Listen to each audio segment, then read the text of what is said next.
So আমরা যেহেতু আজকে একদম বেসিক পার্টটা দেখবো কিভাবে প্রোডাক্ট আপলোড করবেন। সো এই প্রোডাক্ট আপলোড করার জন্য আপনাকে প্রথমে যেতে হবে হচ্ছে প্রোডাক্টস। প্রোডাক্ট থেকে প্রোডাক্টস এর অপশনে, প্রোডাক্টস এ আসলে এখানে আপনি ডান দিকে উপরে দেখতে পারবেন যে অ্যাড নিউ প্রোডাক্ট নামে একটা অপশন আছে।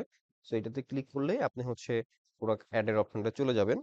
তো এখানে প্রথমে আপনাকে ছবি আপলোড করতে হবে। সো আমাদের এখানে যেহেতু অনলাইনে টাচ এন্ড ফিল এর কোনো অপশন নাই, সম্পূর্ণটাই হচ্ছে কাস্টমার ছবি দেখে চুজ করবে। সো আপনি সর্বদাই চেষ্টা করবেন যে এট লিস্ট বিভিন্ন অ্যাঙ্গেল থেকে ৫-৬টা করে ছবি দেওয়ার জন্য। আমাদের সিস্টেমে আপনি একটা স্টোরের জন্য সর্বোচ্চ ৮টা ছবি দিতে পারবেন। সো আমি এখান থেকে একটু ছবিটা এড করার জন্য কি করতে হবে? ছবিটা এড করার জন্য এখানে প্লাস আইকনে ক্লিক করে ছবিটা আপনার ল্যাপটপ বা ডেস্কটপে যে ফোল্ডার থাকবে সেই ফোল্ডার থেকে আপনাকে চুজ করে দিতে হবে। হ্যাঁ, সো আমি একটু ছবিগুলো সিলেক্ট করে দিই। একটু ওয়েট করতে হবে, এই পেন্ডিং লেখাগুলো চলে গেলে এরপর দেখবেন যে ছবিগুলো লোড হয়ে গেছে। দেন হচ্ছে আপনি সাবমিট বাটনে ক্লিক করবেন, ছবিগুলো এখান থেকে চলে আসবে। আপনি চাইলে এইখান থেকে যে প্রথম ছবি আছে এইটা হচ্ছে আমাদের কভার ফটো হিসেবে সিলেক্ট হয়ে আছে। আপনি চাইলে যে কোনো সময় চাইলে কভার ফটোটাকে চেঞ্জ করতে পারবেন। লেটস সে হয়তো বা আপনি এই অরেঞ্জ কালারটা বা ইয়েলো কালারটাকে আপনি কভার ফটো হিসেবে নিতে যাচ্ছেন, তো এটাকে জাস্ট ড্র্যাগ এন্ড ড্রপ করে সামনে নিয়ে গেলেই এটা কভার ফটো হয়ে যাবে। সিমিলার ভাবে আপনি যে কোনো ছবিকে চাইলে আরো সামনে পিছে নিতে পারবেন, জাস্ট ড্র্যাগ এন্ড ড্রপ করলেই হবে।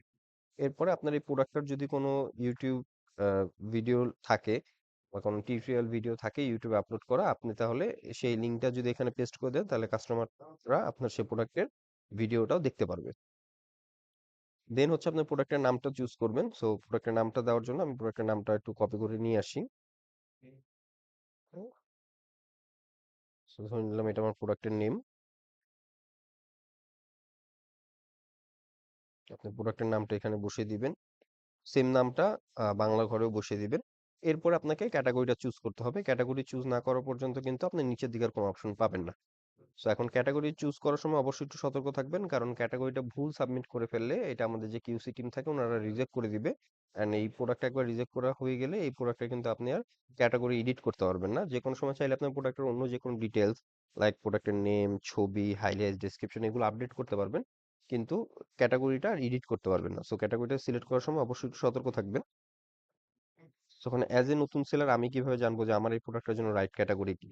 সো আপনি চাইলে ক্যাটাগরিটা আমাদের যে কাস্টমার ওয়েবসাইটটা আছে সেখান থেকেও দেখে নিতে পারবেন। এটার জন্য যেটা করতে হবে, আপনি আমাদের যে কাস্টমার ওয়েবসাইটটা আছে অর্থাৎ cartup.com এখানে যাবেন। গিয়ে আপনার প্রোডাক্টের নামটা দিয়ে আমাদের এই প্ল্যাটফর্মে কাস্টমার ওয়েবসাইটে সার্চ করবেন। সার্চ করে দেখতে পারবেন যে আপনার মতোই প্রোডাক্ট অথবা আপনার কাছাকাছি কোনো প্রোডাক্ট অলরেডি কোনো না কোনো সেলার আপলোড করে রাখছে। সো আপনি যেটা করবেন এরকম কাছাকাছি যে কোনো একটা প্রোডাক্টের উপর ক্লিক করলেই আপনি প্রোডাক্টের ডিটেলস দেখতে পারবেন, যে প্রোডাক্টের নাম, ছবি, প্রাইস। এর উপরে আপনি দেখবেন নীল কালি দিয়ে কিছু লেখা আছে, এইটাই হচ্ছে মূলত আমাদের ক্যাটাগরি। যেমন এই প্রোডাক্টটা কোন ক্যাটাগরির মধ্যে পড়ছে, ফ্যাশনের মধ্যে, women clothing, traditional clothing, kurti, salwar কামিজের মধ্যে পড়ছে। তো এখান থেকে আপনি ক্যাটাগরিটা দেখে আপলোড করলে আপনার ভুল হওয়ার সম্ভাবনা কম থাকবে। লেটস আপনি হয়তো বা একটা টেবিল ল্যাম্প সেল করতে যাচ্ছেন, তাহলে আপনি যদি এখানে এসে টেবিল ল্যাম্প লেখেন তাহলে দেখবেন আপনার ওই প্রোডাক্টের কাছাকাছি কোনো না কোনো প্রোডাক্ট অলরেডি আমাদের প্ল্যাটফর্মে আপলোড করা আছে। সো এখান থেকে আপনি যে কোনো একটা প্রোডাক্টে ক্লিক করলেই আপনি দেখতে পারবেন, অলরেডি দেখতে পারবেন যে এটা কোন ক্যাটাগরিতে আপলোড করা আছে। লাইক এই যে যেমন এই টেবিল ল্যাম্পটা হচ্ছে ফার্নিচার ডেকোর লাইটিং টেবিল ল্যাম্পের মধ্যে আপলোড করা আছে। আবার আপনি যদি কথার কথা একটা হেডফোন, ব্লুটুথ হেডফোন বিক্রি করতে যাচ্ছেন তাহলে আপনি TWS লিখে যদি আমাদের প্ল্যাটফর্মে সার্চ করেন দেখবেন অনেক TWS চলে আসছে। এখান থেকে যে কোনো একটা TWS এ ক্লিক করলেই আপনি ওই TWS এর আপনি ক্যাটাগরিটা এখান থেকে দেখতে পারবেন। এরকম দেখে আপনি আপনার সুবিধা মতো ক্যাটাগরিটাকে সিলেক্ট করে নিবেন। তো এই যেমন এখানে হচ্ছে এইগুলো হচ্ছে আমাদের ক্যাটাগরি। তো আমি এই ক্যাটাগরিটা দেখে নিচে হচ্ছে আমার প্রোডাক্টের ক্যাটাগরিটা সাবমিট করে দিই।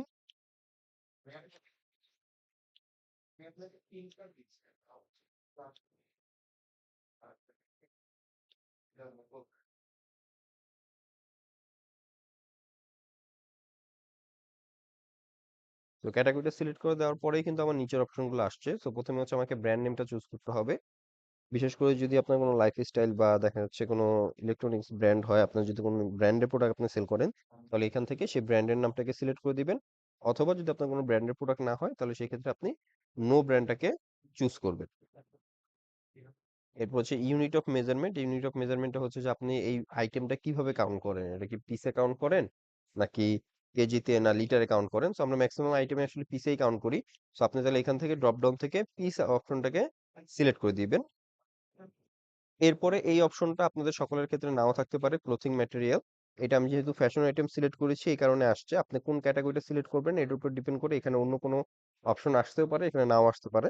সো যেহেতু আমার ক্লথিং ম্যাটেরিয়াল আমি হচ্ছে এখানে আমার যেহেতু লিলেন, সো আমি এখান থেকে লিলেনটাকে সিলেক্ট করে দিলাম। এরপরে হচ্ছে আমাদেরকে প্রোডাক্ট হাইলাইটস অ্যান্ড প্রোডাক্ট ডেসক্রিপশনটাকে সিলেক্ট করতে হবে, বসাতে হবে। সো হাইলাইটস এবং ডেসক্রিপশন জিনিসটা কি, আমি যদি যে কোনো একটা প্রোডাক্টে চলে যাই আমাদের কাস্টমার ওয়েবসাইটে, সো এখানে আপনি প্রোডাক্টে একটু স্ক্রল করলে নিচে নামলে দেখবেন যে এই প্রোডাক্ট ডিটেইলস এর আন্ডারে বুলেট পয়েন্ট দিয়ে কিছু কি ফিচার লেখা আছে।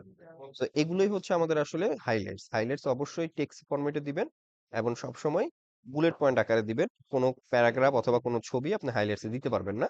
আর আপনার এই একটু নিচে নামলে এরপর আপনি যে এই যে ছবি আকারে যে লেখাগুলো দেখতে পারবেন এগুলো হচ্ছে আমাদের প্রোডাক্ট ডেসক্রিপশনে, আপনি প্রোডাক্ট ডেসক্রিপশনে যে লেখাগুলো দিবেন এগুলো হচ্ছে এই হাইলাইটস এর নিচেই আপনার এখানে শো করবে। সো আমি একটু আমার প্রোডাক্টের হাইলাইটস এন্ড হচ্ছে ডেসক্রিপশনটা বসিয়ে দিচ্ছি। আমার এখানে অনেকগুলো হাইলাইটস আছে, আমি এখান থেকে জাস্ট আপনাদের দেখানোর জন্য ৩-৪টা অপশন নেই। হুম, এটাকে অবশ্যই আমাকে বুলেট পয়েন্ট আকারে দিতে হবে। এখানে কিপ দিয়ে দিবেন তাহলে যে অলরেডি আমার বুলেট পয়েন্ট আকারে চলে আসছে। আর আমি যদি টাইপ করতে চাই সেক্ষেত্রে আমি টাইপও করতে পারবো, বা অবশ্যই টাইপ করার আগে এই যে এখান থেকে যে বুলেট পয়েন্টটা আছে বুলেট পয়েন্টটাকে সিলেক্ট করে পয়েন্টটা এনে এরপর হচ্ছে আমি ইন্টার দিয়ে দিয়ে টাইপ করলেই দেখবেন আমার বুলেট পয়েন্ট গুলো চলে আসবে। চলে আসতেছে। আর আমি যদি পেস্ট করতে চাই তাহলে জাস্ট পেস্ট করে কিপ দিলেই আমার এই যে বুলেট পয়েন্ট আকারে সবগুলো চলে আসছে। সো এই সেম লেখাটা আমি কপি করে ইংলিশেও দিব, সেম জিনিসটা আমি কপি করে বাংলাতেও দিব। এরপর প্রোডাক্ট ডেসক্রিপশন, প্রোডাক্ট ডেসক্রিপশনে হচ্ছে আমি প্যারাগ্রাফ আকারে কোনো লেখা থাকলে কোনো ছবি থাকলে সেগুলো দিব। সো আমি আপাতত শুধু প্যারাগ্রাফ আকারে লেখাটাই দিচ্ছি, কিপ দিলাম। সেম লেখাটা আমি মোড অ্যাট্রিবিউটস এ ক্লিক করে বাংলাতেও বসিয়ে দিব। অবশ্যই খেয়াল করবেন যাতে হাইলাইটস এ হচ্ছে শুধুমাত্র বুলেট পয়েন্ট আকারে শুধু লেখাই থাকে। আর আপনার প্যারাগ্রাফ আকারে যত লেখা, যত ছবি এগুলো যাতে আপনি ডেসক্রিপশনে দেন। সো এরপরে মাঝে একটা অপশন আসছিল হটস ইন দ্য বক্স। সো এটা হচ্ছে আপনি কোন প্রোডাক্টের সাথে কোনো অ্যাক্সেসরিজ যদি থাকে তাহলে সেই অ্যাক্সেসরিজ কি কি আছে এটা এখানে উল্লেখ করে দিতে পারবেন। আর যদি কোনো অ্যাক্সেসরিজ ভাবে উল্লেখযোগ্য অ্যাক্সেসরিজ না থাকে তাহলে আপনি চাইলে প্রোডাক্টের নামটাকেও কপি করে হোয়াটস ইন দ্য বক্সের ঘরে বসিয়ে দিতে পারবেন। সো এরপর একটু নিচে নামলে আমাদের এখানে কালার ভেরিয়েশনটা আসে। সো আপনার এই প্রোডাক্টের যদি কোনো কালার ভেরিয়েশন থাকে সেই কালার ভেরিয়েশন গুলো এখানে অ্যাড করবেন। আর যদি কোনো কালার ভেরিয়েশন না থাকে মানে আপনি এমন একটা প্রোডাক্ট সেল করতেছেন যেটা হয়তো বা কালার ভেরিয়েশন নেই বা কালারটা মেনশন করার মতো না, সেক্ষেত্রে কিন্তু আপনি এখানে নট স্পেসিফাইডও দিয়ে দিতে পারবেন। হ্যাঁ, আর যেহেতু আমার এটা কালার আছে আমি ধরে নিলাম যে আমার এটা হচ্ছে ৪টা কালার আছে, আমি আপনার জাস্ট দেখানোর জন্য আমি ২টা কালার বসাচ্ছি। তো গ্রিন আর ব্ল্যাকটা আমি শুধু বসাচ্ছি, তাহলে এখান থেকে আমি গ্রিনটাকে সিলেক্ট করলাম।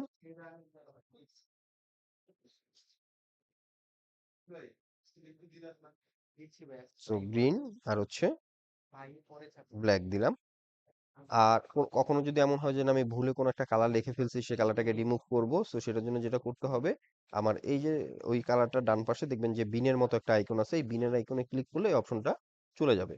এবং অবশ্যই আপনাকে যেটা করতে হবে যে কালার ভেরিয়েশন গুলো অ্যাড করলে কালারের নামের পাশে অবশ্যই একটা করে ছবি বসাতে হবে। সো যেমন আমি এখানে গ্রিন দিছি তার আমি গ্রিনের পাশে অবশ্যই আমাকে একটা ছবি বসাতে হবে। সো আমি এখান থেকে গ্রিনের ছবিটা বসিয়ে দিচ্ছি, ব্ল্যাকের ছবিটা বসিয়ে দিচ্ছি।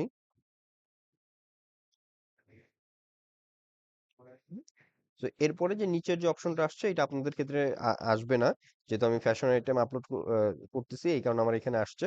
বাট আপনাদের ক্ষেত্রে হয়তো শুধু কালার ভেরিয়েশনটাই থাকবে। সো যদি ফ্যাশন আইটেম যারা সেল করবেন তাদের ক্ষেত্রে কালার ভেরিয়েশনও থাকবে, আবার হচ্ছে আপনার সাইজ ভেরিয়েশনও থাকবে। সো আমি সাইজটা উল্লেখ করে দিচ্ছি, ধরে নিলাম আমার শুধু দুইটা সাইজে অ্যাভেলেবেল আছে 40 আর 42। তাহলে এখান থেকে 40 আর 42টাকে আমি সিলেক্ট করে দিব। এইখানে সাইজের পাশে আপনার কোনো ধরনের কোনো ছবি অ্যাড করার দরকার নাই, শুধুমাত্র আপনি কালারের পাশেই ছবি অ্যাড করবেন। সো এরপরে হচ্ছে আপনাকে এখানে ক্যাটাগরি ভেরিয়েশন অনুযায়ী আপনাকে প্রাইস আর স্টকটা বসাতে হবে। লেটস আপনি গ্রিন কালারের 40 সাইজটা আপনি কত টাকাতে সেল করতে চান। লেটস আমি হয়তো ধরে নিলাম এটা 950 টাকায় আমি সেল করতে চাই।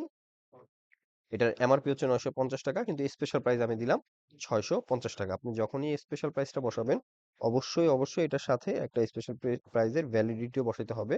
লেটস আমি ধরে নিলাম যে এই 650 টাকা স্পেশাল প্রাইসটা আমি আগামী মাস পর্যন্ত রাখতে চাই। সেক্ষেত্রে তাহলে আমাকে এখানে আজকের ডেটটা সিলেক্ট করে এরপর ডানে গিয়ে 30 নভেম্বরের মধ্যে সিলেক্ট করে দিলেই আমার এখানে ডেটটা চলে আসবে। আর কোয়ান্টিটিটা হচ্ছে আপনাদের স্টক মিন করতেছে, অর্থাৎ আপনার এই গ্রিন কালারটা 40 সাইজের কত পিস অ্যাভেলেবল আছে। ধরে নিলাম আমার কাছে 12 পিস অ্যাভেলেবল আছে, তাহলে আমি এখানে 12 বসিয়ে দিলাম। আপনি কিন্তু চাইলে কালার ওয়াইজ, ভেরিয়েন্ট ওয়াইজ আলাদা আলাদা প্রাইসও সেট করতে পারবেন। লেটস সে আপনার এই প্রোডাক্টটা হয়তো বা 42 সাইজটা আপনার একটু কম চলে, সো আপনি এটা একটু কম প্রাইসে ছেড়ে দিতে যাচ্ছেন, তাহলে এটা যেমন 900 টাকা দিলেন এখানে, 650 টাকার জায়গায় এখানে 600 টাকা দিলেন। এখানে স্টক আপনার এটা বেশি আছে, 12 জায়গায় 24 দিলেন। এরপর ডেটটাও আপনি এটা বসিয়ে দিলেন আপনার সুবিধা মতো। যদি লম্বা ডেট দিতে চান তাহলে এখন ডানে গিয়ে যে ডেট পর্যন্ত দিতে চান ওই ডেটটাকে সিলেক্ট করে দিবেন। এভাবে প্রত্যেকটা ভেরিয়েশনের জন্য আলাদা আলাদা করে আপনাকে প্রাইসটা সেট করতে হবে। সো আমি বাকি প্রাইসগুলো একটু বসিয়ে নিচ্ছি।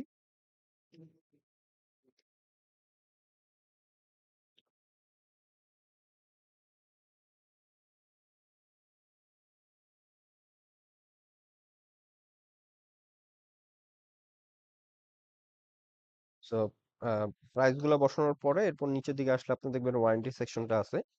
বিশেষ করে যাদের ইলেকট্রনিক্স আইটেম যদি কোনো ওয়ারেন্টি থেকে থাকে তাহলে আপনি এখান থেকে সেই ওয়ারেন্টি টাইপটাকে চুজ করে দিবেন। এটা কি ব্র্যান্ডের ওয়ারেন্টি দিচ্ছে নাকি আপনি আপনার তরফ থেকে সেলার হিসেবে ওয়ারেন্টি দিচ্ছেন। সো এই অপশনটা এখানে সিলেক্ট করে দিবেন।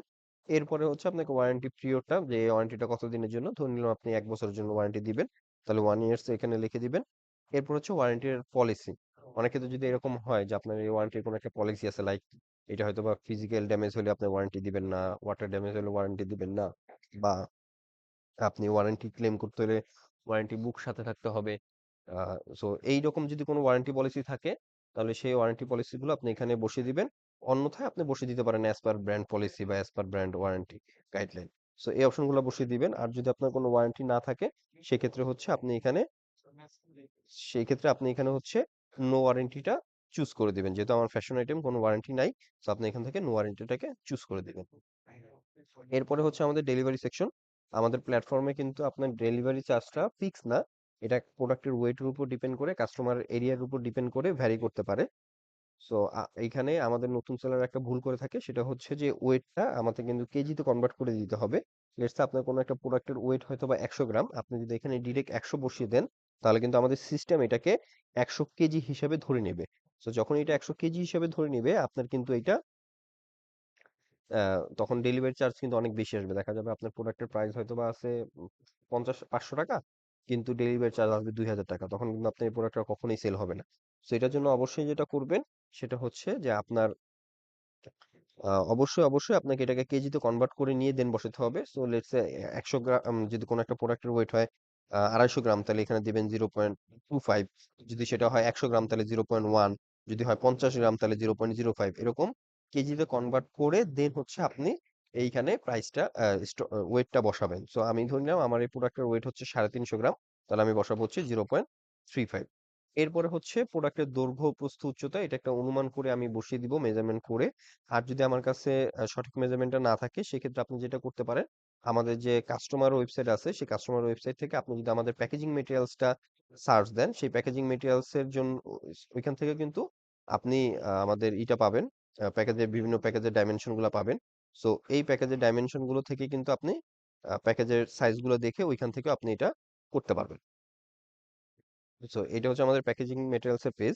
এখান থেকে আপনি আমাদের সকল প্যাকেজিং মেটেরিয়ালস এর সাইজ, প্রাইস আইডিয়া নিতে পারবেন। সো ধরে নিলাম আপনি এমন একটা প্রোডাক্ট সেল করবেন যেটা হয়তোবা মিডিয়াম পলিতে হয়ে যাবে।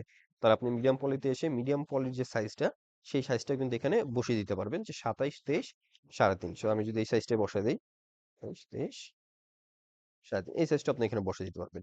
এরপরে সবকিছু হয়ে গেলে আপনি এখানে সাবমিট বাটনে ক্লিক করবেন। যদি সবকিছু ঠিকঠাক থাকে তাহলে আপনি এটা সাবমিট নিয়ে নিবে। আর যদি কোনো ভুল থাকে তাহলে সেই এররটা দেখাবে। লেটস সে আমি ইচ্ছাকৃত একটা ভুল করি। আমি হয়তোবা এখানে ভেরিয়েশনের সাথে ছবিটা এড করলাম না। না করে আমি এখন যখন সাবমিটে ক্লিক করব তখন দেখা যাবে এটা সাবমিট নিচ্ছে না।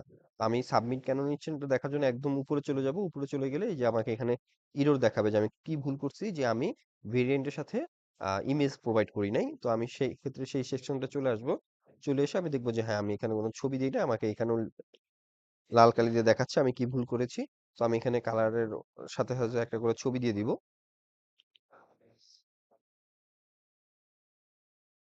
ছবি দিয়ে দিলাম।